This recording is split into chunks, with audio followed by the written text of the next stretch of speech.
Dad, I read in the paper in the Sun, your buddy there, Joe Warmington, really sort of questioned your thoughts on having David Ayres in net. Well, here's the question. Joe is absolutely right.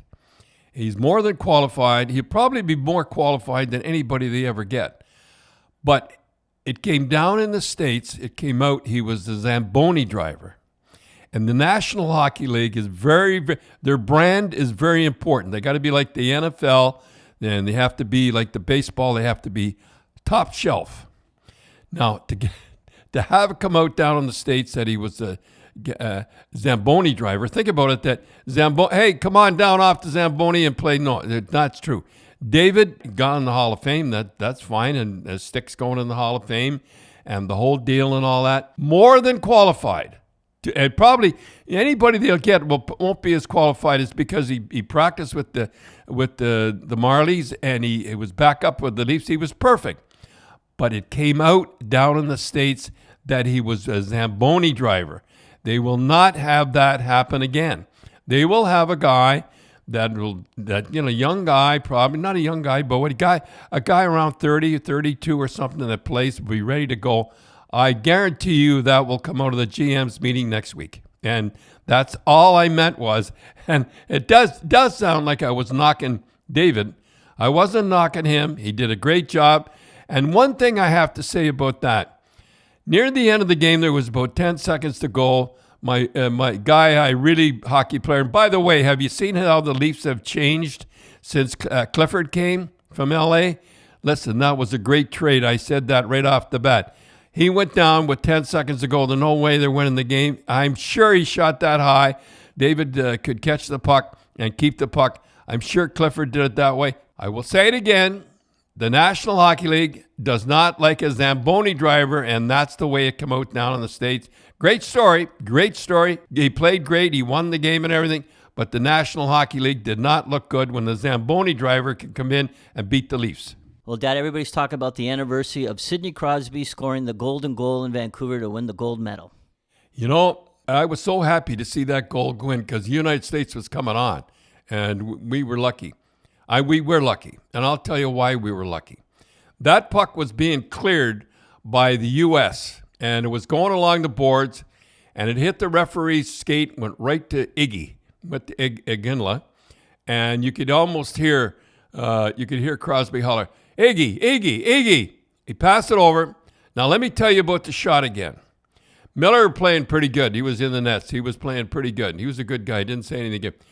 He got the puck, and the big thing was as soon as he got the puck, he got rid of it. That's what you have to do to be a good goal scorer. But he didn't put it where he wanted to put it. When he shot it, and if you're having a coffee with him, I don't think he drinks beer, but if you're having a coffee with him, he would tell you that he meant to put it up about a foot because that's the way he shot it. It went right along the ice, and that's what threw Miller off. Miller was expecting the shot to go higher, and he was a good guy. He didn't say anything after and went right between his legs. There's no way that Crosby would shoot that puck the way he shot it. So we were pretty lucky. Hit the referee's skate, went out to Iginla. He put it over, and the shot, I won't say he flubbed it, but it wasn't wasn't. Let's put it this way: it didn't go where he thought it would go. Yeah, you could see by Miller's reaction. Oh, like he just he put his head back on. Like he wasn't expecting that type of shot. Well, and Crosby did not mean to put it that way. But I'll tell you one thing: was I happy to see it go in? Yeah, I got a quick funny story about that. I have a friend of mine and. She lives in Yonge and Eglinton in Toronto, so it's a lot of big high-rises and condos there. And she was watching the game with her friends, and her mom, who was Korean, came over from Korea and wasn't she's not interested in hockey, wasn't watching hockey, and she was out on the balcony. And when the goal was scored, she come running in, and she said to her daughter, she says, "I think there's a revolution going on. They're trying to overthrow the government." And my friend was saying, "What are you talking about?" She says, "They're rioting in the streets. They're trying to overthrow the government." And she's, "What?" "Well, they're all the Canadians are out with the flags, and they're waving the flags and cheering." And she says, "Oh, no, Canada just scored a goal." Well, it was a big goal, and Crosby scored it, and he's had numerous interviews, and he's very gracious. And I'm just saying, a few things happened to make that goal happen. Well, Dad, the Leafs are kind of pulling away from Florida, and since the trade deadline, I think Florida's kind of fading a little bit. You know, how would you like to be the Florida players? They're in a dogfight. I think they're only a point behind, and they're in a dogfight. And owner come down, and I can't blame Dale Talon, the GM. I won't blame him because he's a friend of mine. But I can't believe they would trade Trocheck. I just can't believe they would get, and he was a plus player. He was one of the few plus players on the team. And the word around the National Hockey League is that came down to talent from the owners that to get rid of $10 million, and he was the first guy to go. They're in a dogfight with the Leafs, and that's the way they're playing. And then can I say one more thing about their goaltender, Bobrovsky?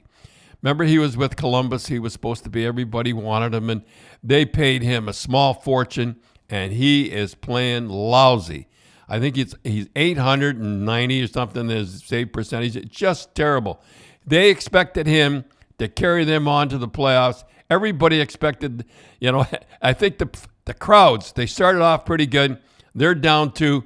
But can you imagine the players, what the message he gave, the owners gave to the players there, and to trade one of our best players, and that guy was the leader in the dressing room. Trocheck was the leader. I don't blame, I shouldn't say I don't blame them. You think they'd get together, but I'll tell you, that must be an awful kick. First of all, they got Bobrovsky playing like a sieve, playing like Hardy Askram, and second of all, they trade their best player. No wonder they're 5 points out. So, Dad, this past week, the New York Islanders, they retired the number of Butch Goring. What I remember about Butch Goring, well, there's 3 things, actually. One is stupid helmet he used to wear all the time. I won't say what it looked like, kind of a pot. We won't say what kind of a pot it was. And the story was that the players used to say that he'd go on a road trip, he'd only take a toothbrush. But I remember him, the biggest one I remember him, is when he was playing for L.A., and he got an overtime goal. It's the only time, and I've been in hockey a long time, that I saw the players lift the player off the ice and carry off. But that was a big goal, boy. We used to have some battles with L.A. in the playoffs all the time. You were saying that what was that? Well, in I forget what year, I think it was the 78 season, the year that, we'll maybe talk about Ricky Middleton a little bit later when they got to 2 goals. We played L.A., and it was 6 games, so we traveled in less than 2 weeks, 9,000 miles.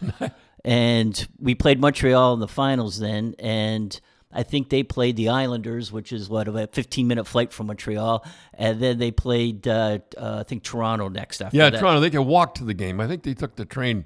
But anyhow, that's not the point.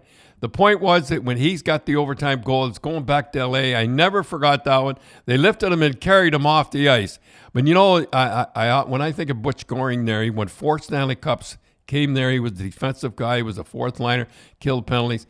And a lot of you people loved Davey Keon. Davey Keon was the ultimate guy, and he would have been perfect for them. He became the 3rd and 4th line. He could have jumped up to be the 1st line because he was capable of it. He would have been perfect. But Harold Ballard, and Harold was my friend, but he should have let him go. He wanted a raise. I mean, I think he wanted a raise, and Harold wouldn't give him a raise, and he wouldn't trade him. He wouldn't trade him. You think he would have traded him for all the good work he did, and that's why a lot of people don't understand why he was so bitter that he wouldn't come to the Leafs games. He wouldn't come to their celebrations and everything. Is that he was still bitter? And I remember I went to a banquet one time for Milt Schmidt and his wife. They were doing some charity, and I walked in, and all the players were around Davey Keon because he was highly thought of, and they all left, and they left me with him, and he poured his heart out then. How bitter he was towards the Toronto Maple Leafs because they would not trade him. He could have been 4 Stanley Cups. I never ever forgot that. That was sorry. He was going to be traded to the Islanders. He wanted to be traded to the Islanders, and Bill Torrey said he tried to get Davey Keon, and because he couldn't get Davey Keon, I said Shore, and it reminded me of Ballard, wouldn't let him go. So he went to WHA. I think he went to Hartford, and he missed out on those 4 Stanley Cups. And instead, he got Butch Goring, and Butch Goring was good. Butch, he really was good, but he wouldn't have been as good as Davy Keon. Well, Dad, the Leafs got some bad news. Jake Muzzin broke his hand when they were in Florida last week. He was playing the best he's ever played, and he just signed a contract, over $20 million. And, I looked it up. There's 8 guys out of the National Hockey League with hurt hands and blocking shots, and it all comes down. I really believe this is the short gloves. I've been talking about these gloves for the last 20 years, and I've noticed they're getting shorter and shorter and shorter and smaller. The reason is that I know people are listening. Why would they have them so small? Because they can handle the puck a lot better. It's not like before. The guys that wind up now, like Muzzin and guys like that, these guys are winding up at the point, and they got these composite sticks, bang, and that's what happens, and that's why they're getting their feet all the skates and banging and broken foot. Yeah, we should. I'll look it up next week. But you can't believe the amount of players out with broken ankles and broken feet. But you know what? Here's the way the guys figure. I hate to say this, but it's the truth. What happens is they wind up at the point, if you're not going through, you're paying, and they're blocking the shots. They block shots. They're great guys at blocking shots, but they break their feet. They break their hands and everything like that. You'd think the owners would look back and they'd say, look at Bobby Orr, and they'd look at Gretzky. They look at Lemieux. They all had you'd have to have an axe to hurt these guys with the gloves. Now, they didn't do bad. I think Gretzky set 70 records with the gloves, and Bobby Orr was Bobby Orr. Now, we talk about Lemieux. At one time when he first started out, he had long gloves, and they were big and high, and he was the guy that started the shorter gloves. Now they're right down, and I mean, now they're right down to almost kid gloves. You whack a guy, and they slash a lot now. If they're not going to fight, they're going to slash a lot. You think the owners would look at it, and all the money, 8 guys out right now from slashes and skates and the whole deal because of the short gloves. Oh, Bobby Orr did pretty good without with long gloves. Gretzky had long gloves. The guy that started the short gloves was Lemieux, and everybody looked at him, and I think it was Adam Graves, I think, give him a little slash and broke his wrist. And that's, you think the owners would get together and say, look, everything's equal. Everybody's got to wear the same gloves. And because 8 guys out, can you imagine how much that is? That's about $40 million. And I still say the owners should get together and they should say, we all wear the straight big gloves and not the little wee. They're almost like lacrosse gloves. They're smaller than lacrosse gloves. And all the money, 8 guys out. Can you imagine? And you think the owners would get together and say, they have these safety committees, they have all these things and everything like that. And here's 8 guys out because the gloves are so short. Okay, Dad, I heard you got a call from Pryor Smith, who produced your show, The Grapevine, that you did for years. How many years was it? 35 years on the radio? 35 years. And Brian Williams and I, we used to have a lot of fun every Sunday morning. But you know what? He listens to the podcast, like everybody should be listening to the podcast. And he said, you were wrong. And everybody else is wrong. I said, holy smokes, what did I do? He said he's the second guy, David Ayres, that, remember he kept saying he was the only guy? The only emergency goalie to win a game. And win a game. And he says, wrong. And I said, I'm kind of thinking, what's going on? Now, he said, you remember a guy named Kenny Broderick? Now, I remember Kenny Broderick. He played for us with the Boston Bruins, and he was a pretty good goaltender. Well, Pryor said he had a brother named Len, and he was the backup goalie. He was there waiting. They had a backup goalie like in the Toronto Maple Leafs. And and Jacques Plante, who was he used to get sick all the time. He hated it in Toronto here, because he said he couldn't breathe. He had sinus. Anyhow, we won't go. Someday we'll go into Jacques Plante. But before the game, he said, I can't play. So they put in Len, and he went out and he beat the Leafs 6-2. And Pryor Smith Pryor's way up north there, and he listens to everything. Well, let's put it this way. If he isn't right, well, like, you can't believe the people, when you make a mistake on this, they go onto Twitter or they go on Facebook, said, no, you're wrong. Like I said, the Holyfield fight only lasted a couple of minutes. Well, it lasted 3 rounds, the guy said. So, so they do call us out. When we do make a mistake, they do call us out. Well, Pryor never makes a mistake. It was October 30th, 1957. Len Broderick was the other goaltender. And funny, he beat the Leafs too, 6-2. So, Dad, the past couple of weeks in the National Hockey League, the fans saw something that they don't see too often. When Patrick Kane got his 1,000 point, the Chicago bench emptied to congratulate him. And then when Ovechkin got his 700th goal, the bench, Capitals came off the bench to congratulate him, and people were kind of shocked because they never saw that before. But that wasn't always the case, right? No, and I remember we were in the finals. Was it the finals we were in, or the semifinals? I think it must have been the finals. We were always in the finals. Yeah, I think it was the first year. It was the first year we were in the finals with Montreal. Yeah. So yeah, boy, Montreal, what a hockey team that was. I mean, I don't know what. Tell their number one line how many goals they got. Starting lineup, the whole starting lineup was Hall of Famers. On the left wing was Steve Schutt. He got 60 goals. So he'd be making about $8 or $9 million. No. And then there was Jacques Lemaire. He got about 35 goals. He'd be making. Yeah, he'd be probably making $7-8 million too, right? Yeah, now. and he was a good too. He was a penalty killer too. And then we have Guy Lafleur on the right wing. He got 52 goals. That's not bad. 60, 35, and 52. Imagine we. And then on defense, they had Larry Robinson. How much do you think he'd be making? Well, he'd be again another $10 million easily, if not more. And then you had Serge Savard on the other side. He'd be making $8. Yeah. And then we had Kenny Dryden, and then had not a bad starting lineup anyhow. So after every goal, now Richard, my brother, is watching. He's watching up here. We're in a dogfight with the LA back there. But he's watching, and every time Montreal scored a goal, he'd send the whole team on. And, So if it's the second goal, it's 2-0, he sends the whole team on to congratulate the guy. Just to make sure team is demoralized. And it was, you look out, you see all those guys dancing around, and it was pretty good. Actually, it was pretty colorful. I liked it, to tell you the truth. But Richard said, I'm telling you, it demoralizes the other club when you see this here. And I said, it does, eh?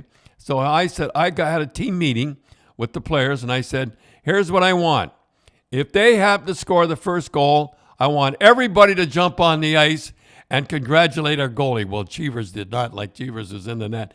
Jerry Cheevers was in the net. He did not like this idea. Well, console them. It would be consoling. Yeah, they go back and sure enough, they were in Montreal Forum. We're on Hockey Night in Canada, and they get the first goal. And sure enough, he sends everybody on. So I send everybody on. I remember the backup goalie, Gilbert, didn't want to go on. I had to throw him on the ice. So, and as a young referee, I mean, Dennis Morrell, I think it was. Anyhow, whatever it was a young referee. It was the second year. Now he looks out, you got 40 guys milling around, pushing and shoving. Well, that would be a tinderbox. One guy would just have to bump Terry or look at him and then look out. And Terry was ready to go, and we had about 6 guys that were ready to go. And as the referee come over, he says, you can't do this. You can't do that. I said, what do you mean can't do that? He says, you can't send a guy on. I said, he sends a guy on every time there's a goal. Why can't I? I want to console our goalie. He said, well, you can't do that. I said, well, if he does it, I'm going to do it.